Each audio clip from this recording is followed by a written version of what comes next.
মেহেরপুর বনের পাশে একটা ছোট্ট পরিবার বাস করত, টোনা ও টুনি। টোনা টুনির মাঝে অনেক ভালোবাসা ছিল। টুনি, তোমার তো ডিম দেওয়ার সময় হয়ে গেছে, তুমি বাসায় গিয়ে বসো, আমি তোমার জন্য খাবার নিয়ে আসছি। হ্যাঁ টোনা, যাও, তাড়াতাড়ি বাড়ি ফিরো কিন্তু। হ্যাঁ টুনি, তাড়াতাড়ি বাড়ি ফিরে আসবো। তারপর টোনা খাবার খুঁজতে চলে যায়। এদিকে টুনি ডিম পাড়ার জন্য বাসায় বসে। এভাবেই কিছুদিন কাটার পর টুনি দুটো ডিম দেয়। বউ গো, আমার যে কত খুশি লাগছে, আমি তোমাকে বলে বোঝাতে পারবো না।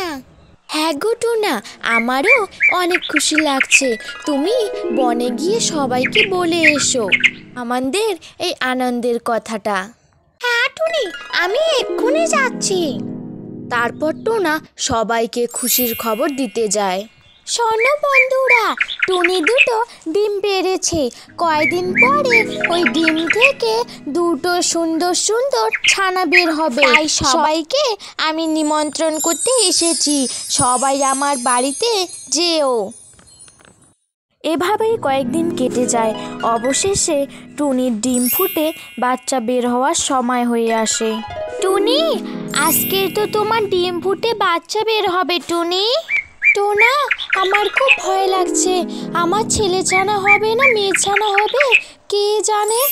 টুনি, তুমি একদম চিন্তা করো না, তোমার ছেলে ছানা হোক বা মেয়ে ছানা, যাই হোক আমরা দুজনে তাদের ভালোবেসে যত্ন করে বড় করব।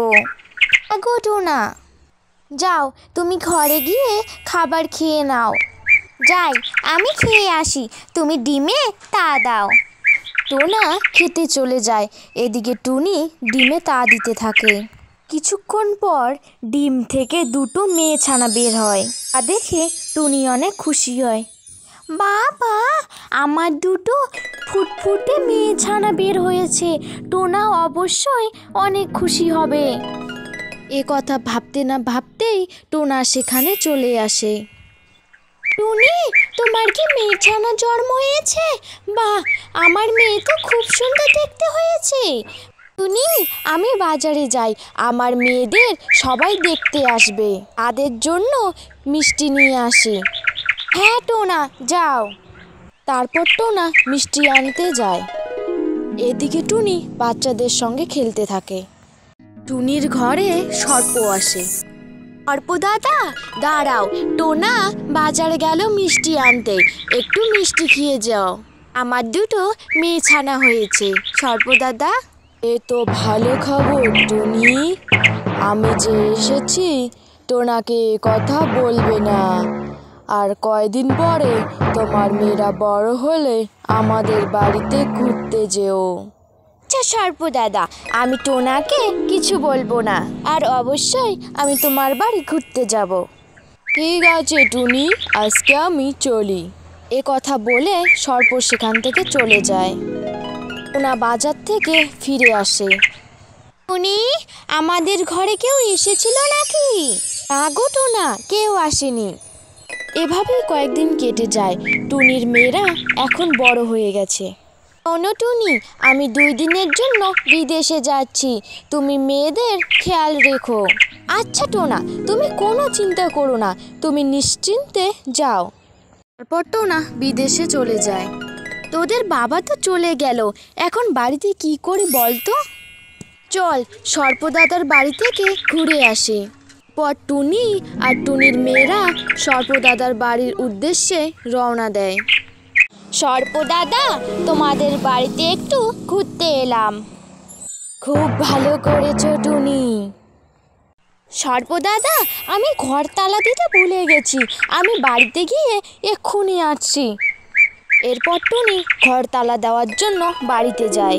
সর্প মনে মনে ভাবতে থাকে, এই টুনি ছানাদের দেখে আমার তো জিভে জল এসে গেল, এখন তো টুনি নেই, আজকেই সুযোগ, আজকে এর বাচ্চা দুটোকে মেরে আমি সাবার করব। ও মামা, চলো না একটু খেলি। কি ভাবছো সর্প মামা, চলো না। এর মেয়েরা কিছু বোঝার আগেই সর্প তাদের ছোবল মেরে দেয়। আমি কি করে ফেললাম? টুনি নিশ্চয়ই এদিকে আসছে, আমাকে তাড়াতাড়ি এখান থেকে পালাতে হবে। কথা ভেবে সর্প সেখান থেকে পালিয়ে যায়। এদিকে টুনি এসে তার বাচ্চাদের মৃত অবস্থায় দেখতে পায় এবং সে কান্নায় ভেঙে পড়ে। টোনা 2 দিন পরে বাড়ি ফিরে এলে টোনাকে টুনি সব ঘটনা খুলে বলে, আর টুনি কাঁদতে শুরু করে। টোনা, আমি সর্বদাদাকে বিশ্বাস করে ওর বাড়িতে গিয়েছিলাম, ও আমাদের সঙ্গে এমনটা করতে পারে আমি ভাবতেও পারিনি। টোনা, টুনি, তুমি একদম চিন্তা করো না, আমি আমার মেয়ের মৃত্যুর প্রতিশোধ নিব। তারপর টোনা টুনি একটা বুদ্ধি বের করে। বন্ধুরা, টুনি আবারও 2টো বাচ্চা দিয়েছে। এবার আমরা একটা গুহার মধ্যে আমার মেয়েদের লুকিয়ে রেখেছি। টোনা যখন এসব কথা বলতে থাকে তখন সর্প গাছের আড়াল থেকে সব কথা শুনে ফেলে। বন্ধুরা, তাহলে আজকে আমি আসি। তারপর টোনা সেখান থেকে চলে যায়। এবার টুনি ছানাদের খেতে পারিনি, এইবার সুযোগ এসেছে, এইবার নিশ্চয়ই খাবো। এ কথা ভেবে সর্প গুহার দিকে রওনা দেয়। টোনা, সর্প কি এখানে আসবে? আমার তো মনে হয় না ও এখানে আসবে আবার। টুনি, আমি যে ওকে টোপ দিয়েছি, ও নিশ্চয়ই আসবে। এখন চুপ করে থাকি, সর্প মনে হয় আসছে। টোনা টুনি লুকিয়ে দাঁড়িয়ে থাকে। এদিকে সর্প এসে গুহায় প্রবেশ করে। এদিকে টোনা উড়ে গিয়ে গুহার মুখ বন্ধ করে দেয়। কয়েকদিন না খেতে পেয়ে সর্প গুহার মধ্যে মারা যায়।